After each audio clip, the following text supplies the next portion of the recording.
వెంకటరాపురం వద్ద మట్టి ట్రాక్టర్ల తుఫాన్, ప్రజల ప్రాణాలకు ప్రమాదం. Venkatarapuram, October 22, national Telugu media. Venkatarapuram Gol Thanda ప్రాంతంలో గుట్టల నుండి విచ్చలవిడిగా మట్టి తోలకాలు జరుగుతున్నాయి. వెంకటరాపురం నుండి కోదాడకు వెళ్లే రహదారిపై ట్రాక్టర్లు మట్టితో లోడ్లు మోసుకుంటూ వేగంగా దూసుకెళ్తుండటంతో ప్రజల ప్రాణాలకు పెను ప్రమాదం ఏర్పడుతోంది.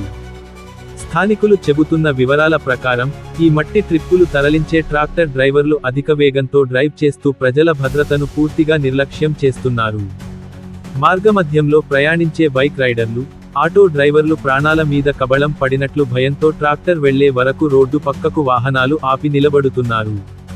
ట్రాక్టర్ వేగం చూసి మేము భయపడిపోతాం. ఎవరైనా స్పీడ్ గురించి అడిగితే బెదిరింపులకు దిగుతున్నారు అని స్థానికులు ఆవేదన వ్యక్తం చేశారు. మరికొందరు తెలిపారు, చాలా ట్రాక్టర్లకు నెంబర్ ప్లేట్లు కూడా లేవు.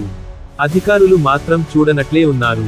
వెంకటరాపురం, కోదాడ రోడ్డుపై ప్రతిరోజూ డజన్ల కొద్ది ట్రాక్టర్లు మట్టి తోలకాలు కొనసాగుతుండటంతో రహదారి దెబ్బతినడమే కాకుండా వాహనదారులు ప్రమాదానికి గురవుతున్నారు.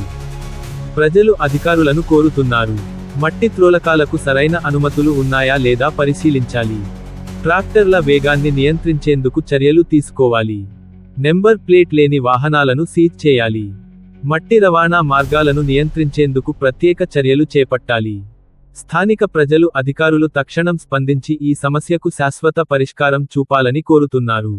లేని పక్షంలో ఎప్పుడైనా పెద్ద ప్రమాదం సంభవించే అవకాశం ఉందని హెచ్చరిస్తున్నారు.